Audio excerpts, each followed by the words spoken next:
तो गोलजू की माता कालिंगा है, पिता हलराई, बुबू जहलराई, बुड़बू तालराई, आसराई कासराई, तो आपको पता ही है। तो गोलजू अब जब गोलजू की माता कालिंगा को त्रिपुरी महल में ले जाते हैं सात सौत, तो त्रिपुरी महल में जब ले जाते हैं उनके हाथों में हथकड़ी, घुटनों में बेड़ा, गाल में गजीर, खाप में लुआबुझ, आँखों में पाटुक मार दिया जाता है, काले कंबल से उनको ढक दिया जाता है और पूरे दरवाजे खिड़कियां सारी बंद कर देते हैं और पाल काट के गोठ में अगर कोई बालक पैदा हो जाएगा या कोई लड़की पैदा हो जाएगी उसको गोठ में डाल देंगे। तब जो है माता के आगे से सिलवड़ रख देते हैं, गाड़ के जो गंगलड़ होते हैं, सिलवड़ जो होते हैं उसको सिलबट्टा रख दिया जाता है माता के आगे।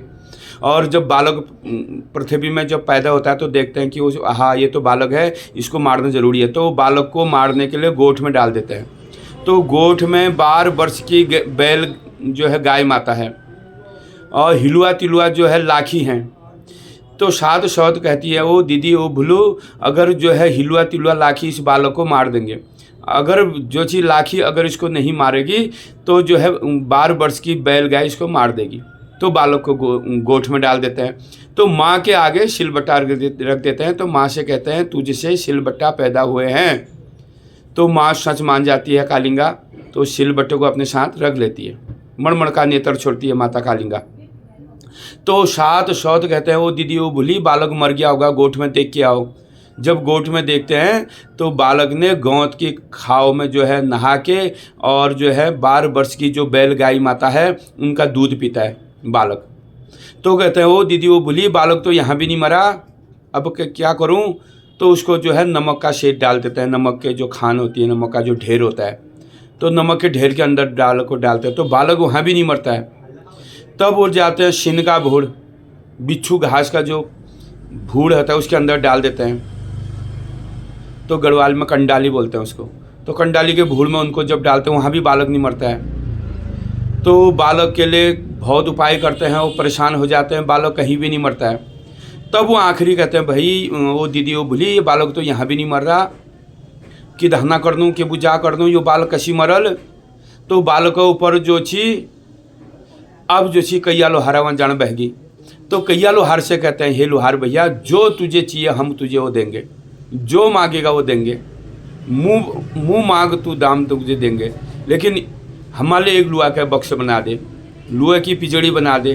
तो लुए का जो पिजड़ी जो बक्स जो कैया लोहार बनाता है तो उसमें बालक को रख देता हूँ। बालक को उसमें रख के 7 तवा उल्टा 7 तवा सुल्टा मार के अब बालक को कहाँ भगा देते हैं, गोरी गंग में। तब बालक का नाम गोरिया पड़ गया। सबसे पहले गोलजू का नाम पड़ा कोड़बाग, क्योंकि वो अंधेरे में पैदा हुए अंदर। दूसरा गड़बग, उसको गाड़ बगाया। तीसरा गोरी में बगाया, तब नाम उनका गोरिया पड़ गया। जब जो है अब गोरिया में गोरी गंग में जब उनको बगा दिया गया तो काली गंगा में उतर गए। तो काली गंगा के किनारे कौन है, तो भाना ध्योर, वो उनकी कोई औलाद नहीं है, चौथी अवस्था उनकी हो गई है। वो मच्छी मारते हैं और वही मच्छियाँ बेच के वही मच्छियों को अपना खा के अपना भोजन बना के अपना पेट पालते हैं। तो उनका काम ही वही है भाना ध्योर का और ध्योरानी का। तो भाना ध्योर अब जाल डाल रहा है काली गंगा में।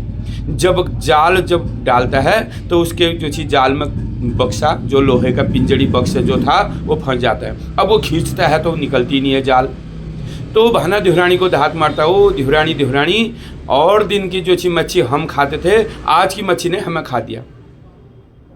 ओ ध्योरानी और दिनों माछ हम खाची, आज माछुल हमो खा लो, यो जाल मली नहीं निकल रहा है कि दहना कर दूँ कि बुझा रचनूँ। तब जो सी बहना ध्योरानी जब आती है तो जो सी सबसे पहले जो सी गोलजू ने मशान के नाम की भाग खाई बोलते हैं। तो वहाँ का जो वो कहता है कि मशान ने हमारी जाल पकड़ दी है, उसको ये मालूम नहीं होता है कि बक्सा लग गया वहाँ। तो भाना ध्योरानी को दाँत मारता तो सवा मुट्ठी खिचड़ी लेके आ, मशान ने हमारी जाल पकड़ दी है। तो भाना ध्योरानी सवा मुट्ठी खिचड़ी लेके आते हैं। तो वहाँ पर जो सी पहली भाग जो सी गोलजू ने मशान के नाम की खाई वहाँ पर। तो वहाँ पर जो है सवा मुट्ठी खिचड़ी जब रखी जाती है तब जो है जाल ऊपर आ जाता है। अब जाल में देखते हैं तो वहाँ लोहे की पिजड़ी है, बक्सा है। तो भाना ध्योरानी कहती है आज इतना बक्सा किसका होगा ये, तो भाना धिवर कहता है, हे धिवरानी, इस बक्से में जो है हीरे मोती जोहरा सोना चांदी होगा। तभी तो 7 तावा उल्टे लगे हैं, 7 तावा उल्टे लगे हैं। तब लोहे के बक्से को जब वो तोड़ देते हैं तो वहाँ से देवरूपी बालक, लोडोई बालक, जो बालक पैदा होता है तो भाना धिवरानी बहुत खुश हो जाती है। हाँ, मुझे तो जो चीज़ बोलता हुआ धन मिल गया। मैं तो सोना चांदी हीरा मोती की सोच रही थी, मुझे तो बोलता हुआ धन मिल गया। जब बोलता हुआ धन मिल गया, मैं जो चीज़ निसंतानी निपूत थी, हमारे घर में कोई औलाद नहीं थी, तो भगवान ने मुझे औलाद दे दी है। तो भाना धिवर भी, भाना धिवरानी बड़े खुश हो जाते हैं, अपने धिवर कोट में बालक को लाते हैं। तो बालन का लालन पोषण, नहलाना धुलाना जो है, लालन पोषण जो है धिवर कोट में हो जाता है। 6 दिन तक जो थी बाला गोरिया 6 दिन तक धिवर कोट में रहे। 7वें दिन जो है भाना धिवर से कहने लगे, हे भाना धिवर, 6 दिन तैयार हो रहेगी, 7वें दिन में जो मैं अपना फैसला करूं, मेरे ऊपर काट की घोड़ी बढ़ा दे। तू नेपाली नेवरे लगा दे, हुणदेशी खाकर लगा दे, लोहे की लगाम लगा दे, मेरी काट की घोड़ी तैयार बढ़ा दे। तो भाना धिवर कहता है, अरे बालक, काट की घोड़ी तो मैं बना दूंगा, उसको चलाएगा कौन? पवन रथ कौन चलाएगा? चलेगा कैसे? तो बाला गोरिया कहते हैं, हे भाना धिवर, तू घोड़ी तो बना, चलाऊंगा मैं अपने आप। तब भाना धिवर जो है 7वां दिन जब आता है, 7वें दिन में काट की घोड़ी बना देता है। जब गोलजू उसमें चढ़ते हैं, लगाम जब कसते हैं, काट की घोड़ी उड़ने लग जाती है। खट खट खट खट खट खट कबीर काटे घोड़ता पे उड़ान बह गए। बाला गोरिया, भाना धिवर कोट में तेरी घोड़ी जब उड़ान बह गए छो, तो घोड़ी काने के काई गंगा ढीक में। तो वार ढीक में जो है बाला गोरिया अपनी घोड़ी को लेके खड़ा है। पार ढीक में जो ची 7 सौत माता कालिंगा को सतौ नहलाने के लिए लाए हैं। तो वो कह रहे हैं, ओ भूली तू 7 दिन का सतौ ना, तब शुद्ध होगी। तो काली माता जो है कालिंगा, काली गंगा ढीक में 7 दिन का सतौ नहा रही है। और गंगा की इस तरफ जो है बाला गोरिया क्या कह रहा है, पी घोड़ी पानी, पी घोड़ी पानी, और काट की घोड़ी को पानी पिला रहे हैं।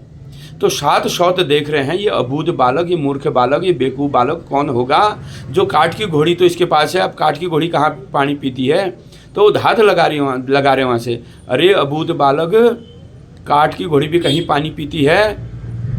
तो बालक सुन रहा है, तो बालक मुलमुल हंस रहा है। तो बालक कह रहा है, अरे रानियों,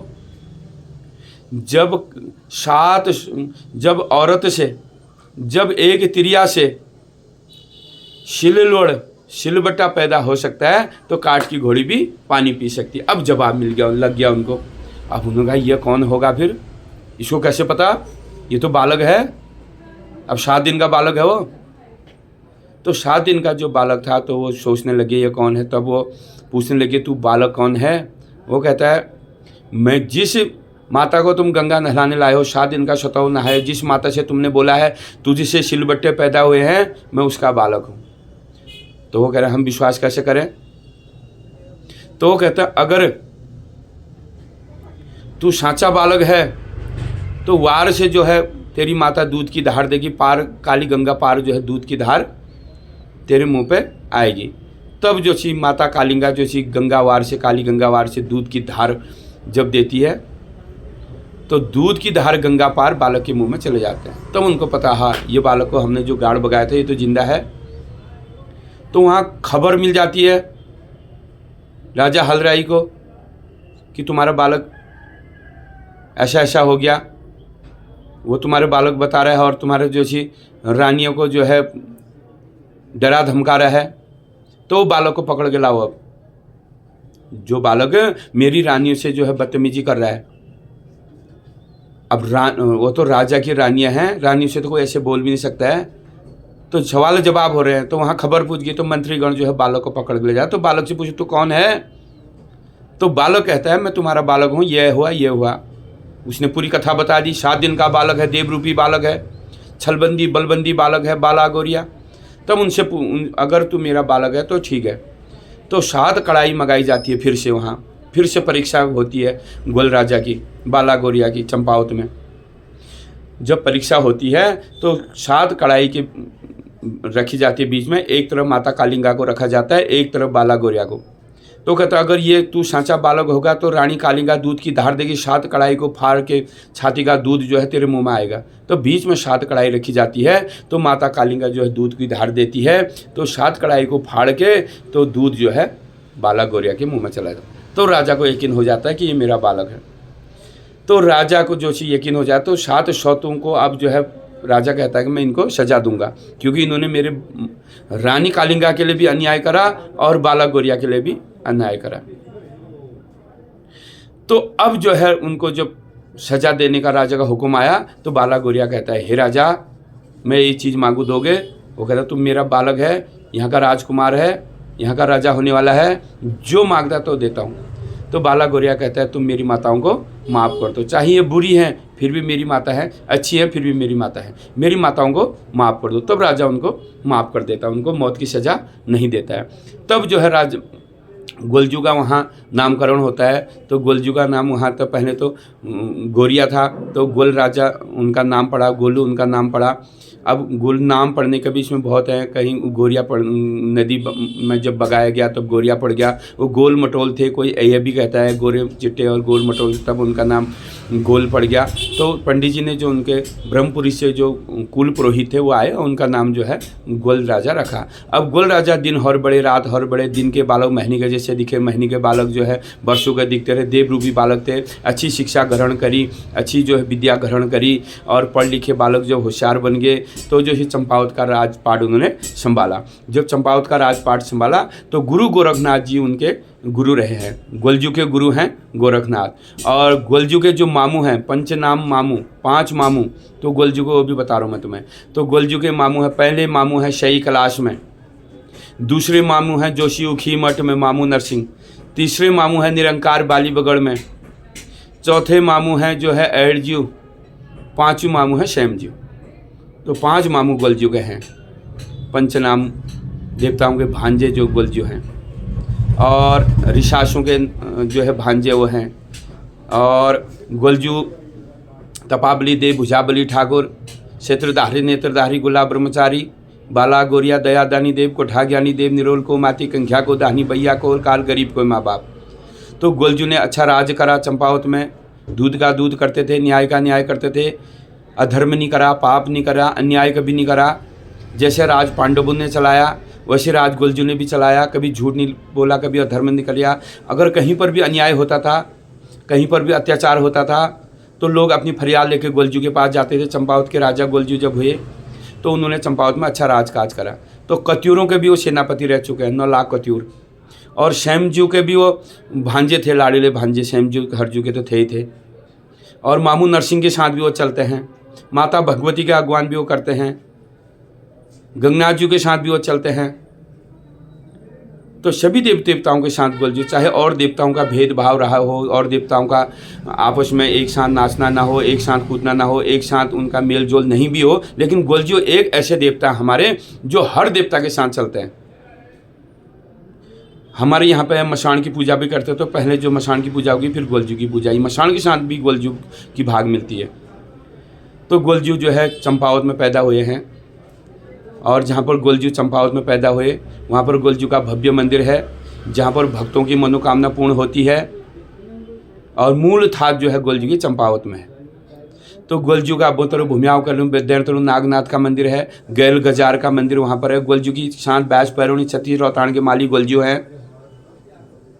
तो फिर मैं और कथा फिर मैं आगे और बताऊंगा, क्योंकि गोलजू के कई रूप हैं, कई जगह गोलजू, जैसे चितई गोलजू हैं, काभड़ गोलजू हैं, गैराड़ गोलजू हैं, और चमड़खान गोलजू हैं, उदयपुर गोलजू हैं, लोधी छिनके गोलजू हैं, और घुघुती गोरिया गोलजू हैं, जिनके चिड़िया गोलजू भी बोलते हैं, और घोड़ा खाल के गोलजू हैं, शामण के गोलजू हैं, शल्ट के गोलजू हैं, और गोलजू हमारे बहुत हैं, विनायक के गोलजू हैं। तो इन गोलजू का मैं फिर आगे को बताता रहूँगा कि कौन गोलजू कहाँ पर कैसे आए और कैसे, क्योंकि गोलजू तो न्यायकारी है। गोलजू तो घूमते रहे, जगह जगह पर अपनी सभा लगाते थे, अपनी सभा लगाने से लोगों का समाधान करते थे।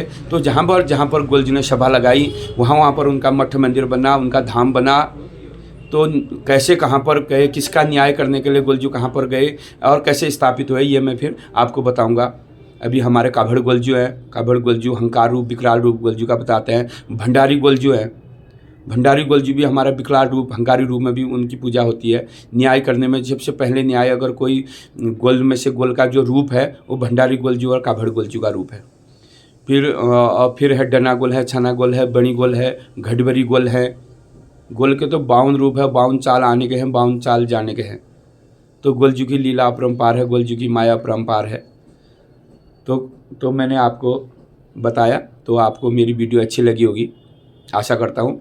तो आप ऐसे मेरे साथ बने रहिए। आपको और भी मैं वीडियो के माध्यम से, अपने ब्लॉग के माध्यम से और देवी देवताओं के बारे में आपको जानकारी दूंगा, और आप मेरे साथ देते रहिए, क्योंकि मुझे जो नई पीढ़ी है जिनको पता नहीं है, तो उनके लिए ही मैं ये वीडियो बनाता हूँ कि ये मेरी वीडियो सब लोग देखें, सबको जानकारी मिले। हमारे उत्तराखंड की संस्कृति, हमारे उत्तराखंड की धरोहर, हमारे उत्तराखंड के देव जागर और देव डंगरियों के बारे में जानकारी होना बहुत ज़रूरी है। जागरों के बारे में जानकारी, हमारे उत्तराखंड की जो लोक कथाएँ हैं, लोक कथाएँ की, ये तो सब गंधर्व विद्या द्वारा हमारे उत्तराखंड के देवी देवताओं को नचाया जाता है।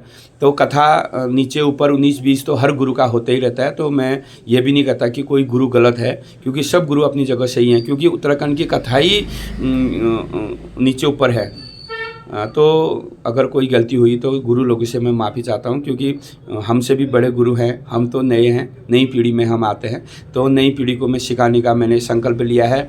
और मैं अपने हमारा एक व्हाट्सएप ग्रुप है, तो व्हाट्सएप ग्रुप में हमारे सब समस्या समाधान भी होता है, सभी देवी देवताओं के बारे में बताया भी जाता है, और उत्तराखंड की संस्कृति और उत्तराखंड के देवी देवताओं के बारे में जानकारी भी दी जाती है। अगर आपको जुड़ना है तो मैं अपना लिंक, व्हाट्सएप ग्रुप का जो लिंक है तो आपको सेंड करूंगा, अपने यूट्यूब चैनल पे डालूंगा, तो आप उसमें ज्वाइन हो जाइए, और अपना नंबर मुझे सेंड भी कर सकते हैं, तो मैं जोड़ दूंगा।